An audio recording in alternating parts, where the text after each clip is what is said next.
What's up, Tailgaters? You're in the booth with Tailgate Nate today. Welcome to my channel and welcome to a video on Black Friday talking about Rivalry Week. It is a huge week in college football action, a ton on the line, a ton of trophies, a ton of pride, and a ton of bragging rights throughout the next 365 days. But can this Rivalry Week be the craziest Rivalry Week of all time? We're going to talk about how this rivalry week does a lot for college football playoff implications for so many teams around the nation in the first 12-team field. But before we dive on into that, just want to say thank you for showing your support for the channel in any way you can. And I hope you all had a great Thanksgiving yesterday, if of course that is something you celebrate, which I feel like most people do. So if you celebrate and you were with family yesterday, eating some good food, watching some football, I really, really hope that you had yourself a great drama-free day. Thank you for tuning into the channel. Thank you for tuning into this video. Continue to support the channel any way you can, whether that is simply just by watching this video. If you are as big of a college football nerd as I am, you can even hit that subscribe button and ring that bell. Like, comment, share. Follow me on social media platforms. It's at Tailgate829. And again, just help support me in any way, shape, or fashion. Now, without further ado, ladies and gentlemen, I give you sort of my thoughts and opinions on what I feel like this rivalry week does for college football playoff implications. And we're going to start with the game that happened yesterday. If you didn't watch my video yesterday, I just went through and predicted a whole ton of games, including the game last night between Tulane and Memphis. It was the lone college football game on Thanksgiving, which doesn't usually happen that much. I feel like we usually have a pretty solid slate on Thanksgiving. Nope, it was just Tulane and Memphis, and I was wrong on my prediction. Memphis was able to come out on top and win that game against Tulane. How did they do it? Well, Tulane just turned the football over way too much. I think they had 3 or 4 turnovers. You have 3 turnovers. Memphis dominated time of possession in there as well, and Tulane's defense couldn't do anything to stop Seth Hennigan and Memphis, and especially that pass game, as Memphis was able to beat Tulane and probably more likely than not eliminated the American Athletic from any hope of getting a team into the college football playoff. Tulane was right in the middle of a bunch of Big 12 teams, and they were actually ranked higher than all of them except for Arizona State. Now that is likely not going to happen. They may even drop out of the committee's top 25. Army is already dropped out of the committee's top 25. So that was one emphasis of if Tulane was going to be able to win that game and they were going to be able to survive, maybe you could have seen the Big 12 get pushed out of the college football playoff. But I don't think that that is going to happen anymore because Tulane did lose to Memphis. I thought there was a shot they were going to lose to Memphis. I think Memphis is a pretty good team. Seth Hennigan, a very experienced quarterback.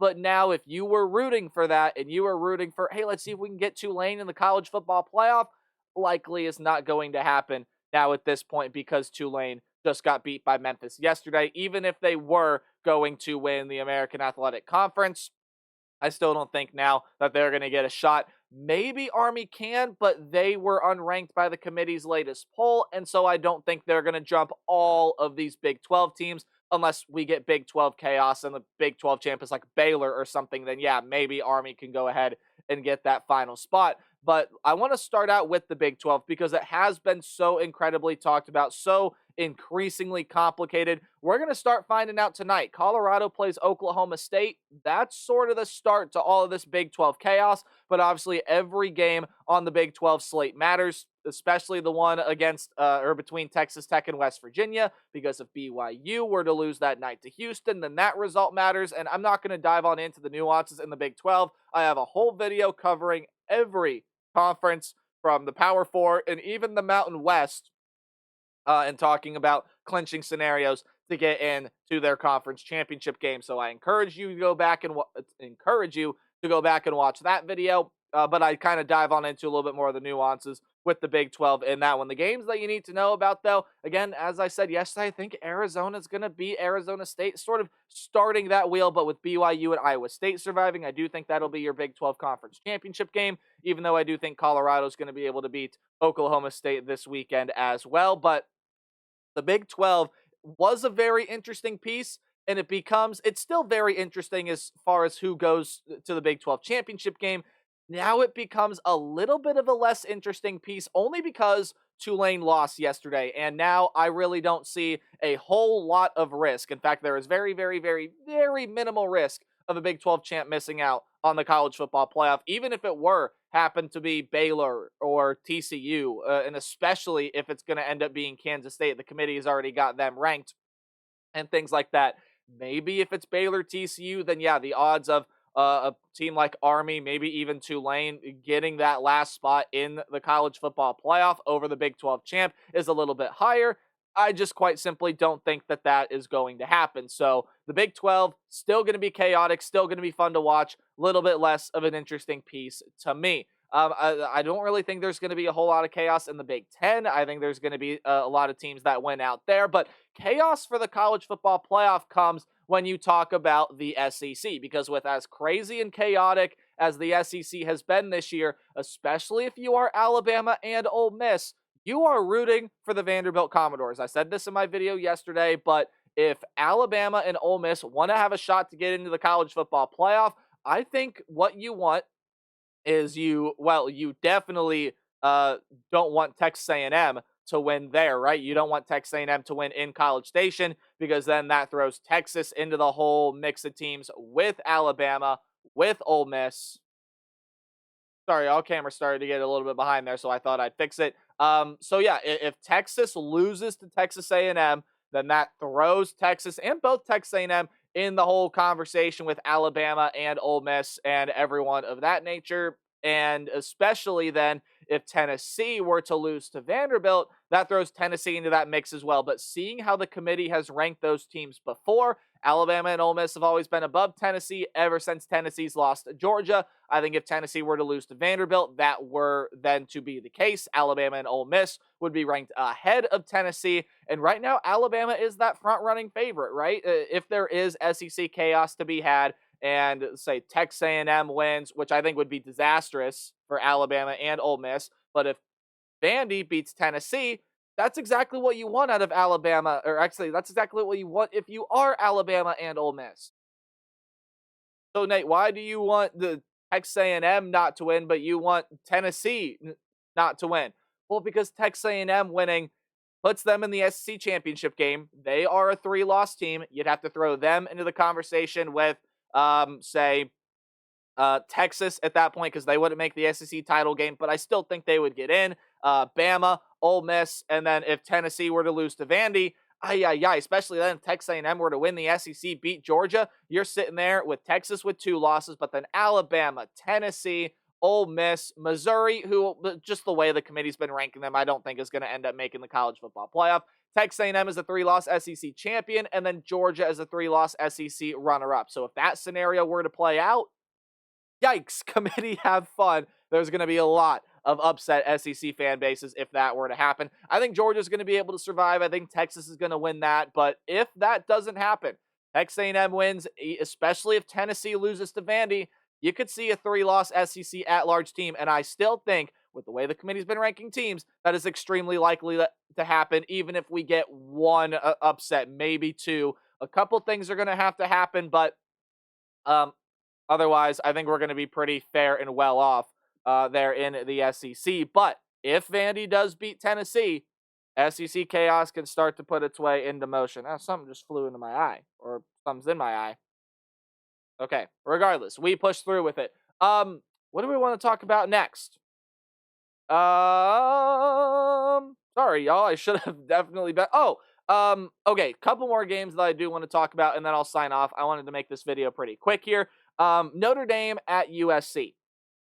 Does Notre Dame fall out of a college football playoff spot if they lose that? Which in turn would also, I think, help Alabama and Ole Miss. Notre Dame has already got the worst loss out of any college football playoff contending team, and that was the loss at home to a Northern Illinois team that's not even going to make the conference championship game.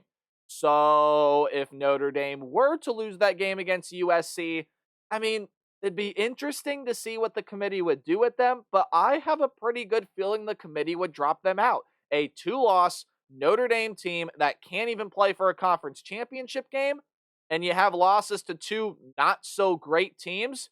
I think that that would warrant having Notre Dame fall out of the college football playoff race. Very important game for Notre Dame.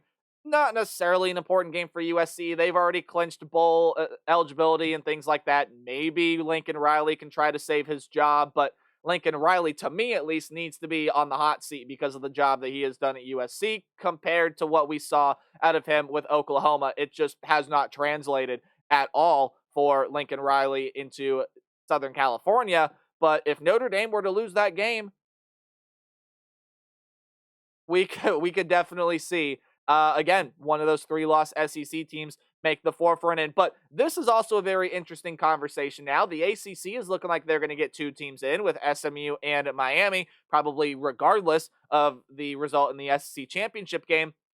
What do you do with South Carolina and Clemson? You notice I left South Carolina out of that SEC tiebreaker conversation. Some people might have typed in the comments already, you forgot about South Carolina. No, I didn't. I was saving it for this because if South Carolina beats Clemson, that gives South Carolina another resume-boosting win. They already have one over Texas A&M. Very close losses to LSU, Alabama. They kind of got blown out by Ole Miss at home, but other than that, South Carolina has got some really good wins under their belt. If they go on the road, beat the rival in Clemson, I mean, that would ruin Clemson's college football playoff hopes, whether they made the ACC championship game or not. Well, I mean, technically, no, it wouldn't, because if they won the ACC, they'd get into the college football playoff. Anyway, it would ruin Clemson's chances of getting an at-large bid. There, perfect. But then if Clemson were to beat South Carolina, you simplify the SEC picture. You don't have to let South Carolina get thrown in with all the Alabamas and Ole Misses and anyone else that may happen to be there with 3 losses as an SEC team trying to vie for an at-large bid. That is an extremely important game in Death Valley. I feel like very few people know how important that game is.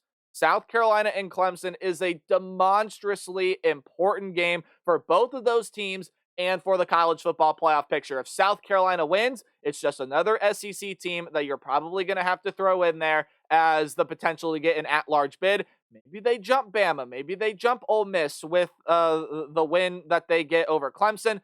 Probably not, but again, you can play out theoreticals in your head. And then if Clemson were to win, well, especially if Tennessee were to lose, Clemson is ranked ahead of the 3-loss SEC teams in Alabama and Ole Miss. If Tennessee were to lose, that's another SEC team that falls out. Or if SEC chaos were to happen, Clemson might very well get themselves kind of pushed up into the college football playoff field.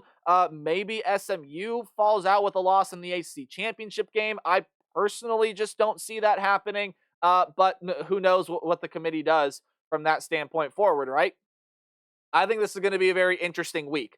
I think next week, what we're going to do is we're going to take a look back at the results of this week. Probably in my weekly takeaway video, we might have a little mini segment where we just kind of break down some college football playoff scenarios. And we definitely will have a video out next week breaking down, okay, this needs to happen for this, that needs to happen for that. But all you got to know is this week, there is a ton on the line. Texas and Texas A&M are playing for a shot in the SEC championship game. South Carolina and Clemson are both playing to keep their college football playoff hopes alive, or at the very least, Clemson is vying to keep their at-large hopes alive, and they're rooting against Miami to get a shot in the ACC championship game. And a ton of other teams are pretty more than certainly, if they win this week, they're in. Tennessee, I think if they beat Vanderbilt, I don't see them falling out of the college football playoff race because they can't play in an SEC championship game, which ultimately helps Tennessee. Yeah, I know that can be a little bit confusing, but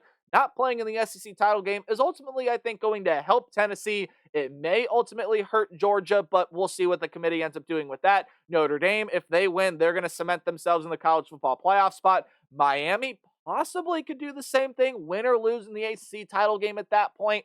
They might still very well be a college football playoff team. And then Big 12 chaos, the potential for SEC chaos, all of that and a whole lot more is just so exciting. Guys, I'm going to leave this video right here. I just wanted to kind of come on and ramble for a little bit. Not a true point to this video, but could this be the craziest rival week ever? Let me know what you guys think in the comment section below. A ton of college football playoff implications on the line, not only today, but especially tomorrow. Enjoy your college football weekend. I hope Black Friday shopping goes well, if that is something that you partake in. And remember to play hard, but tailgate harder. And I'll see all you guys in the next video. Goodbye.